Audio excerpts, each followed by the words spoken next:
جی السلام علیکم۔ یہ آپ سے میری آج 12ویں ملاقات ہے۔ امید ہے پہلی ویڈیوز میں آپ کو کچھ نہ کچھ اچھا ملا ہوگا، کیونکہ میں کوئی عقل کل نہیں ہوں، میں تو ابھی بھی سیکھ رہا ہوں، اور میں نے سیکھ کے میں یہاں تک پہنچا ہوں۔ اس میں میرے اساتذہ کا ہاتھ ہے، والدین کی دعائیں، اللہ تعالیٰ کی مہربانی ہے۔ اور واقعی کہتے ہیں کہ جس کو علامہ اقبال جیسی، اس کی والدہ جیسی والدہ مل جائے اور مولوی امیر حسن جیسا استاد مل جائے تو پھر دنیا کی کوئی طاقت اسے ترقی سے نہیں روک سکتی۔ یہ میرا ایمان ہے۔ اس کی اپنی نیت صاف ہو، وہ اپنے کام سے لائل ہو، پنکچول ہو، ویل بیہیوڈ ہو، تو کوئی بھی اس کا راستہ نہیں روکتا۔ مجھے یاد ہے اسلام آباد میں ہی oil and gas development corporation میں ایک جاب آئی، وہ بھی اسٹینوگرافر کی تھی۔ میں نے ایز اے فن وہاں پہ اپلائی کر دیا، اور انہوں نے مجھے ٹیسٹ کے لیے کال کیا۔ میں گیا، انہوں نے شارٹ ہینڈ کا ٹائپ کا ٹیسٹ لیا، میں کلیئر کر گیا۔ اگلا لیٹر ان کا انٹرویو کا آیا۔ انٹرویو تقریباً کو 5 منٹ کا تھا۔ انہوں نے مجھ سے جو سوال کیے وہ سب مجھے آتے تھے الحمدللہ۔ کچھ اسلامی تھے، کچھ جنرل نالج کے تھے، تو وہ بڑے خوش ہوئے۔ تو جو وہ 3 بندے بیٹھے ہوئے تھے ان میں سے ایک نے کہا، بھائی باقی بے شک سفارشی رکھ لینا، لیکن ایک یہ لڑکا میرٹ پہ بھی رکھ لو، یہ ٹیلنٹڈ ہے، ہمیں فائدہ دے گا۔ میں یہ اس کے الفاظ سن کے بہت خوش ہوا۔ خیر میں انٹرویو دے کے آ گیا۔ تقریباً 10 دن کے وقفے کے بعد، 10-12 دن کے، ان کا اپوائنٹمنٹ لیٹر آ گیا۔ یہاں میں گریڈ 8 میں تھا، وہ مجھے گریڈ 10 آفر کر رہے تھے۔ یہاں 830 یا 850 سیلری تھی، وہ تقریباً 900 کے قریب تھی یا 1000 کے۔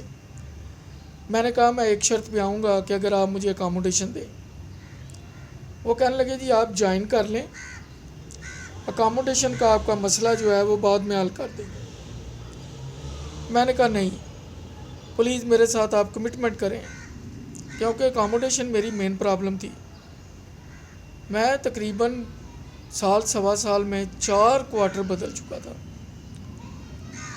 میں نہیں، میں اور بھی بہت سے لوگوں کو منتھ اینڈ پہ دیکھتا تھا، سر پہ چارپائی اور چارپائی کے اوپر بستر، تو مجھے یہ چیز کھا جاتی تھی، بڑا عجیب لگتا تھا۔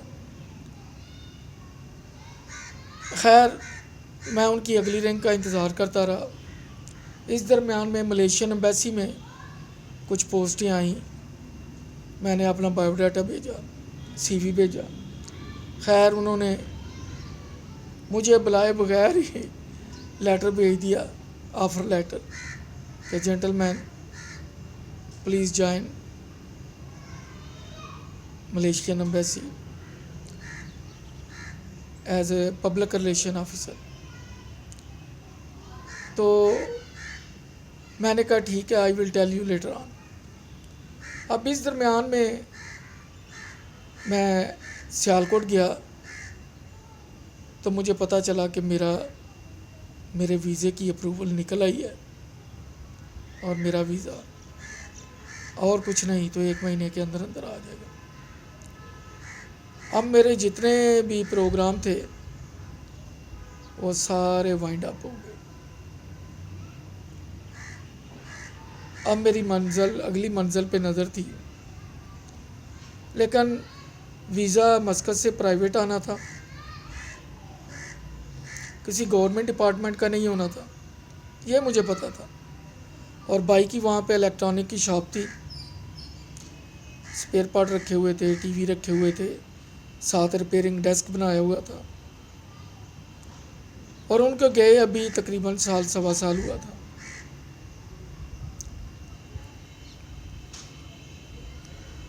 خیر میں واپس اسلام آباد چلا گیا۔ اب میں نے سوچا کہ میں یہاں سے لانگ لیو لے لیتا ہوں، مسقط جا کے شاید میرا دل لگتا ہے نہیں لگتا، تاکہ یہ میری جاب سیکیور رہے۔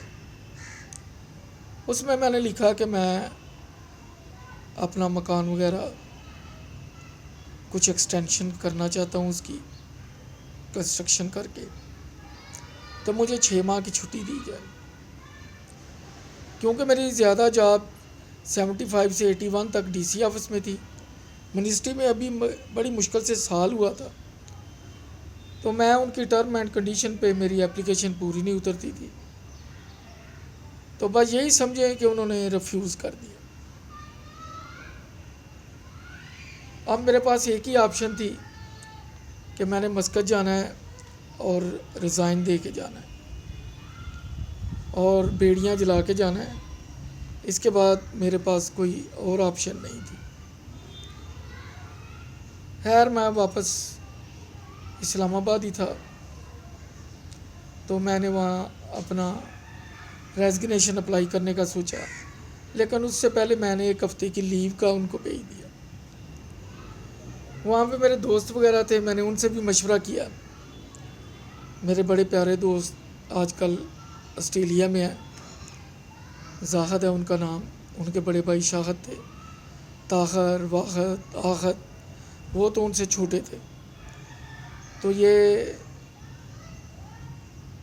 زیادہ تر زاہد کے ساتھ میری بڑی قربت تھی، موٹر سائیکل پہ اکٹھے گھومنا نکلنا، کرکٹ وغیرہ کھیلنے، تو ان کو بھی میں نے بتایا کہ میرا ایسے ایسے پروگرام بن رہا ہے۔ خیر وہ خوش بھی ہوا لیکن پریشان بھی ہوا، کیونکہ ان لوگوں کو مجھ سے بہت انس تھی اور میں بھی ان کی بہت ریسپیکٹ کرتا تھا۔ آپ کو میں نے بتایا کہ جب میں کوئی سبزی، گوشت وغیرہ، چکن، خاص کر چکن اور گوشت لیتا تو میں زاہد کو ہی دیتا کہ بھائی یہ اپنی فریج میں رکھ دو، اور جب میں نے پکانا ہوتا تو آفس سے واپسی پہ بریک لگاتا، ان کی بیل دیتا اور 1 پیکٹ میں لے کے گھر چلا جاتا۔ خیر اس نے مجھے کوئی مشورہ نہیں دیا، لیکن اس نے کہا کہ ہمیں آپ سے بہت لگاؤ تھا، آپ سے بہت سی امیدیں تھیں، اب آپ جا رہے ہیں۔ میں نے کہا بس دعا کرنا کہ میں وہاں کامیاب ہو جاؤں۔ مجھے یاد ہے جب ذات کے ساتھ ہم کرکٹ کھیل رہے تھے تو کسی معمولی سی بات پہ دوستوں میں جھگڑا ہو گیا۔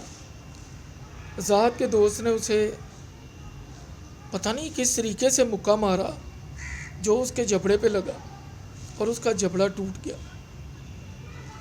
یہ لائیو میں سنا ضرور تھا جبڑا ٹوٹا ہوا، لیکن بالکل یہ سامنے جو حصہ ہوتا ہے نا، یہ 2 پیس میں ہو گیا، اور جو ہلانے سے ادھر سے ادھر سے صاف پتہ چل رہا تھا۔ میں گھبرا گیا، چونکہ میرا اس سے بہت دلی لگاؤ تھا۔ میں نے اسے کہا کہ چلو پولی کلینک چلتے ہیں۔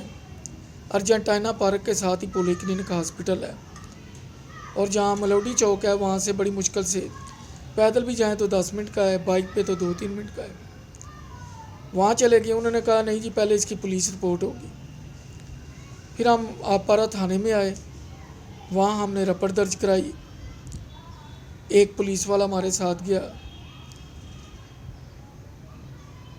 پولی کلینک میں جا کے انہوں نے ٹریٹمنٹ شروع کیا۔ That was a serious matter, اور اس لڑکے کے خلاف پرچہ درج ہو گیا۔ پولیس والے اس کے پکڑ کے لے آئے، چونکہ میرا تو وہاں کوئی ریلیشن نہیں تھا، میری تو صرف دوستی تھی۔ تو جو علاقے کے معززین تھے انہوں نے کہا بیٹے آپ نے یہ کام کیوں کیا ہے؟ ہم نے تو یہاں پہ رہنا ہے اور آپ پردیسی ہیں۔ میں نے انہیں کہا کہ انکل ساری جب میں اسے ٹریٹمنٹ کے لیے لے کے گیا تھا تو ہاسپٹل والوں نے کہا تھا کہ یہ پولیس کیس ہے، اب آپ ایسے کریں، چونکہ وہ جو رپٹ یا پرچہ لکھا گیا تھا اس میں بھی تھا، تو میں نے کہا چلیں آپ ایسے کرتے ہیں کہ ہم سب پولیس میں چلے جاتے ہیں، وہاں جا کے ہم صلح نامہ کر لیتے ہیں۔ انہوں نے کہا ٹھیک ہے، ہم لکھ کے دے دیں گے کہ اس کے علاج پہ جتنا خرچہ آئے گا وہ ہم پے کریں گے اور ہم صلح کرتے ہیں۔ میں نے کہا ٹھیک ہے۔ اس طرح ہم لوگ آپارا پولیس اسٹیشن چلے گئے، وہاں جا کے جو بھی کارروائی تھی وہ کی اور وہ پرچہ ختم ہو گیا۔ لیکن زاہد بیچارے کو میرا لے کوئی 15 دن ہاسپٹلائزیشن ہو گئی، اس کا ٹریٹمنٹ بھی ہوتا رہا، کھانے پینے سے عاجز تھا۔ خیر آج کل وہ آسٹریلیا میں ہے، کبھی کبھی میری فیس بک پہ گپ شپ ہوتی ہے تو پرانی یادیں تازہ کر لیتے ہیں۔